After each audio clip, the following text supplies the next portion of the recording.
Hello everyone. Yes, you're hearing right.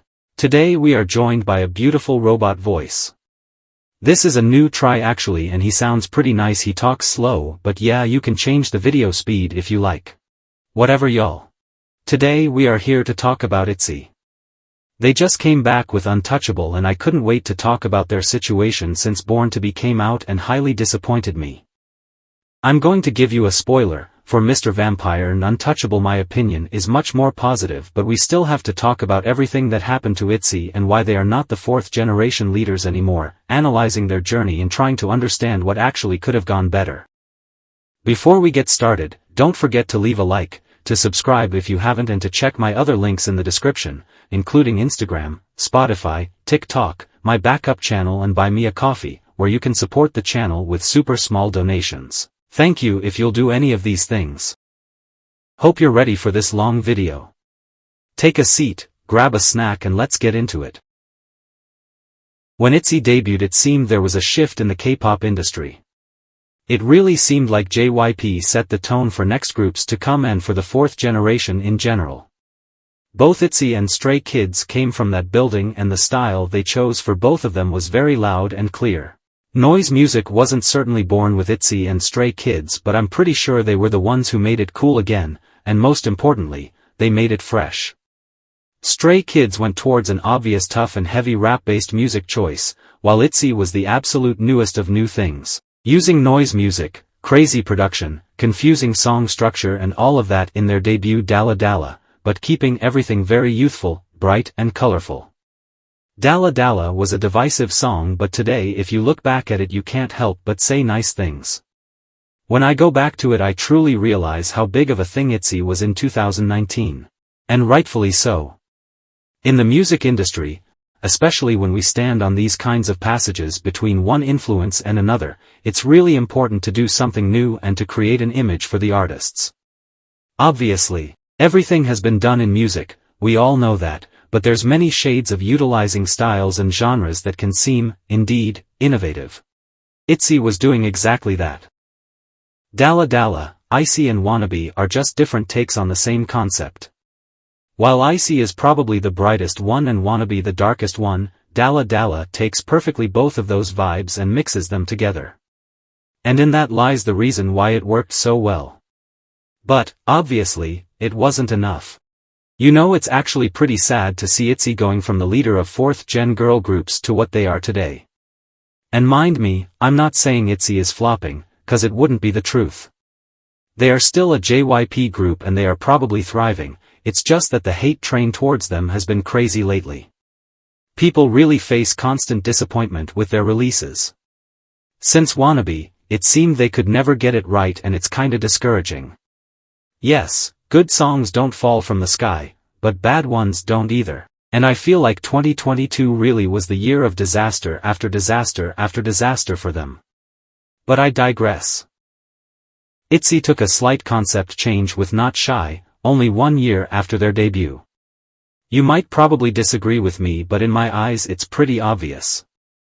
Yes, it was still Teen Crush, but the punk and playful personality of the previous comebacks went down the trash bin when Not Shy was released, only sort of coming back with one title track since that moment, that title track being Loco. I think the marketing strategy had been incredible, up to that point. Every member had a precise identity. Yeji was the punk cat-like anime girl, Ryujin was this tough but classy tomboy, Lia was the princess, Chaeryeong was the down-to-earth girl next door, and Yuna was the pretty, cool and stylish one. It was all very clear to our faces, and it was necessary to give the public a definite idea of who the girls were, and of what they were trying to do in the industry. But Not Shy came way too soon. I don't want to say the biggest problem was the song, because after all it wasn't that big of a switch, even though we're talking about an underwhelming title track in comparison to previous releases. But the whole era, from the styling to the music video, everything felt a little off for Itzy's standard. Honestly, being Not Shy generally considered as one of Itzy's best currently says a lot. But Not Shy was still a limbo. They could still go back to the basics, renewing their already established charm with maybe new explorations but still keeping it safe. Yet, someone thought it was a great idea to go full female Stray Kids. Mafia in the Morning faced a bit of backlash for the mafia concept, for instance, but overall people were shocked with the abrupt girl crush switch. Itzy wasn't mature enough for this. And I'm not ashamed to say it, especially if the words come from someone who absolutely loves this comeback. The song is a smash hit to me, but I only wished it was released later. The instrumental is fun, it has an iconic bridge, iconic rap sections, and super creative choreography. Everything was at the right place, but Itzy's freshness would come out of their facial expressions, their looks and youth, making Mafia a confusing piece of music that clearly felt forced. But now, JYP had made the deal. Not Shy serving as a passage, now Itzy was going for a darker vibe. Teen Crush was left behind, giving space to Girl Crush, maybe to fight against G-Idol or Everglow. Fair enough. They decided to abandon Itzy's distinctive style to try and show their versatility. Alright, at least it looked like a coherent journey. So, what are we expecting next? We're expecting something on the same level, maybe not as hard-hitting, but still mature and grown-up, something to reinforce the new Itzy image. Well, nope. JYP noticed the hate and they thought it was a good idea to go back to a fresh concept. Wrong. Loco, to me, was the real beginning of the downfall. They could have still saved their asses after Mafia. But they didn't. Their management wasn't brave enough to face what they had done in maturing Itzy's concept and decided to go back to basics.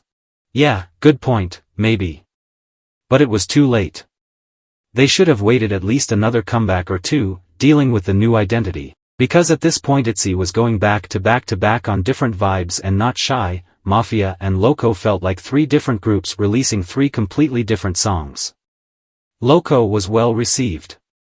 Thank God, right? Nope, again, because it was pure luck. Loco is not that great of a song. If you think about it, it doesn't have the same power as their first three releases, it only tries to recreate the vibe they had. The production is not as fun as it should be, it has an horrendous dance break, music-wise and choreo-wise. The comeback was visually striking, that's what saved it. And Yeji definitely saved our shit. But hear me out, they could have released something like Loco right after Wannabe.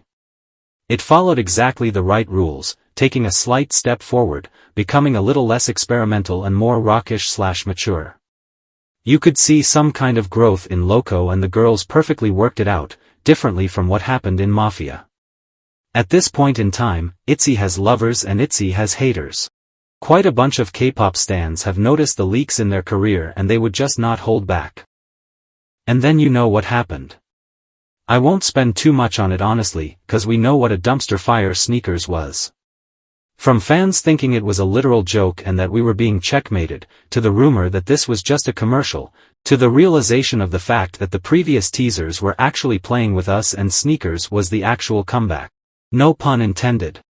Sneakers wasn't even that horrible, it has some nice sections, but it's so childish. So what the absolute hell was in their mind when they thought this was the right choice for Itzy's career? We're talking about grown-ass women at this point singing "Put my sneakers on 1 2 3 ready set go." Sometimes I ask myself if they were surprised that the song got so much hate or they just knew they were throwing Itzy on fired pitchforks. I have fun with Sneakers, I've always been a defender, but of the song as a song, without any context. Because there was absolutely no reason for them to let Itzy release this. Obviously they didn't learn their lesson. Following the recent wave of K-pop English releases, Itzy tried to take on the Western market with their new pre-release, basically Sneakers Part 2. Sure, Janet, I don't want to be mean so I'll just skip through Boys Like You cause I know some of y'all like it. I think it's just atrocious, I'm sorry. It's corny, nonsense, flat. The lyrics are just so bad it hurts to even think about them. I think you got the drill. For many people, Itzy ended here. The poor management and lack of an identity was just unbearable for a lot of stans. Clearly, JYP had to try something else, so they released another Not Shy, and another Loco. And by this I obviously mean Cheshire and Cake.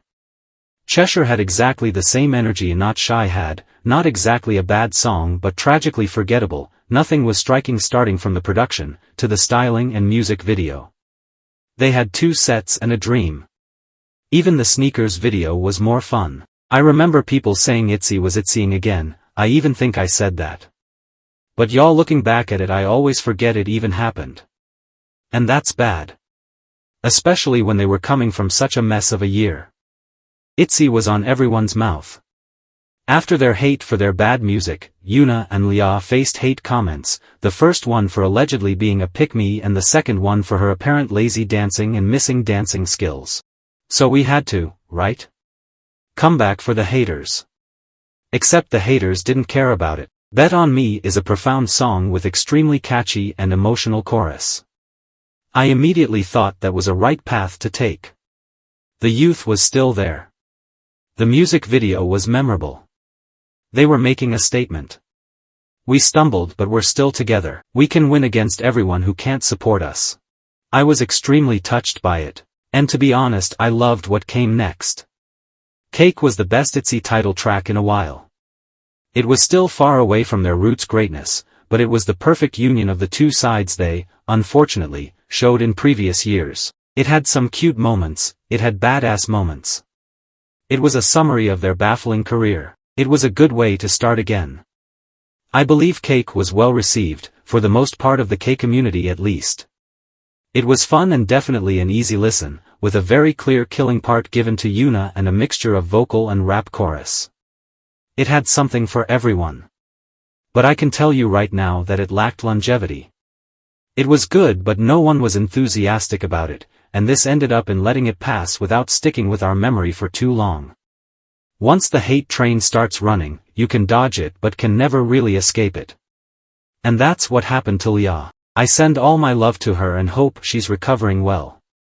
People have been mean to her since the beginning and I totally get the struggle. So, with Lia gone, I was pretty sure. I was just certain they would go for a more rap-heavy song, maybe on the Mafia wave, since all four of them can rap at least decently. The Born to Be photo shoot ended, again, under controversy for being too similar to aespa's concept photos. At this point I think it was intentional. Itzy was low-key being ignored and you have to do something to stay under everyone's radar. I respect it, lol. Following the allegations, I was expecting something similar to aespa's music. We saw Mafia was clearly released as a competitor to other girl crush-coded groups, so I was full on sure we would get a Savage rip-off or something. Well. Instead we got a Ven Para rip-off. If you don't know what that is, good for you. Born to Be is bad. Like desperately bad. The production is lazy, underwhelming and rushed. The vocal projection is annoying, the English lyrics are predictable and unimpressive, borderline cringy. The dance break is hilarious. The performance video and the mixing both look and sound cheap and on a budget, when we're talking about JYP. I know it's a B-side, but it's still promoted as a pre-release, so I don't get it. Again, we found each other at a crossroads. Instead of giving us a badass take on Itzy's vibe, like I believe Mafia in the Morning was, we got a generic mediocre Nuga group-sounding song with absolutely zero personality. Again, I was full of despondency. This time, though, I think they finally proved me wrong. The solo releases were a nice idea. And the thing that bugs me is that all five of them sound Itzy. They all have distinct peculiarities depending on which member is singing it, but still they sound right for the group too. Why could they do it for solos and not for group releases? If you pay attention, the solos correspond exactly to the vibe the girls gave at the beginning of their career, the ones I mentioned earlier. And it gets me very mad because they know Itzy's worth, but bad choice after bad choice led to this absolute confusion. If you care, I think Runaway by Ryujin and Mine by Chaeryeong are absolutely perfect, but all of them were very impressive to me. Mr. Vampire served as a second pre-release, and let me tell you, I am obsessed. I don't know about you, but the R&B influences, the jazzy piano in the instrumental, Chaeryeong and Ryujin's voices in the majority of the song, everything just screams greatness, and I am sure this is going to be on many people's favorite list, surely for January, but I'm seeing it for the year's tops actually. Mr. Vampire is something new for Itzy. That takes inspos from other groups' activities, definitely, but that allows them to show a different side to their freshness without denaturalizing it. Both songs, one bad and one pretty much incredible, preceded Untouchable. JYP spoiled the best part of the song in the teaser, so there wasn't much more to it in the full track. Untouchable is good. It's on the higher side of things and it comes to itzy's releases, especially because it keeps itzy's signature wittiness but steadily going for a tough girl image. My favorite part is surely the chorus, but the best section is taken by the bridge going to the last chorus. It's really satisfying to hear. I definitely dig this type of music for them, being badass but keeping it chic and classy. I wish they used this escamotage way sooner, because the abrupt changes didn't bring them anywhere. I have to complain still though when it comes to the visual department and design, because it strongly reminded me of Not Shy and Cheshire Fil Rouge. Nice songs, with extremely unmemorable rest. Although I think Untouchable is way better than the other two, it fails in catching attention, again. Nice clothes but dull colors. Cool way of incorporating these soldiers or peacekeepers or whatever they are, but the inclusion in the music video isn't engaging. It gets tiring very quickly, because it's so unlikely to never get a big hit in a row after that combo of beginner releases they had back then. The same kind of frustration I only feel for Kepler, who is another group who's really kinda being failed, having truly okay songs chosen for them and lacking a definitive momentum every single time. I don't want you to get me wrong, I liked Untouchable a lot, as I already mentioned. This is not about my personal taste. It's just that itzy needs something devastating to be back to where they were. Since we have to wrap it up, after this excursus of what itzy has been in these few years, we can agree that inconsistence was what truly caused the, as everyone calls it, downfall. I don't think they fell at all, I just think other groups stole the role of fourth-gen leader, only because they could display a more cohesive and consistent identity. Let's talk about aespa for example. They are still holding on to the badass girl crush concept. They slowly went darker, from Black Mamba to drama, but people know who aespa is and what they do. This doesn't mean they couldn't explore other genres. From Forever to Dreams Come True, from Better Things to Welcome to My World. They did the right thing. Different concept for different type of releases, from winter singles to English ones, from pre-releases to special projects. The only exception to this is Spicy, but as soon as they went towards that direction for the summer, they immediately came back to their origins. If you notice, Black Mamba is way different from drama, but their comebacks didn't feel confusing, because the change came in slowly and softly. Another example of this is Twice. The group started changing their sound after Dance the Night Away, and from Yes or Yes and then from Fancy the tone was shifting at extremely low speed. Now, Twice is able to pull everything off. Finally, the most extreme example is obviously New Jeans. They are what itzy was back at the beginning of 4th gen. They are trendsetters. They are the reason why boy groups are releasing much more loved songs. The amount of music New Jeans released so far has showed different sides of the same coin, and that's what made them so good. I might be wrong, but New Jeans is not changing concept anytime soon, because it would hurt them. Hybe knows that. And SM knows that too. JYP Entertainment is, instead, confused by the newer generation. They could handle Twice very well, also thanks to the dedicated fans and to the absurd fame they had, and they could also treat Stray Kids decently. But if you notice, Stray Kids has had like 2 bright concepts. Their vibe is their vibe, that's what made them famous, consistence. But they just can't seem to know what they're doing with itzy. And unfortunately I get the same feeling from NMIX's management, since they sabotaged themselves when they picked the mix pop thingy in the first place. But this is another story. Sorry if I named other groups, but it was the best way I could use to explain my points. I'm not a fan of comparison, but sometimes it's useful to see what went wrong. Anyways, I'll obviously continue to support itzy, and I would encourage you to do the same and to remember that they're still one of the biggest groups out there and they obtained the title slaying what they were given. Hoping they'll peak again soon, we'll stream Untouchable. It's the only reasonable thing to do.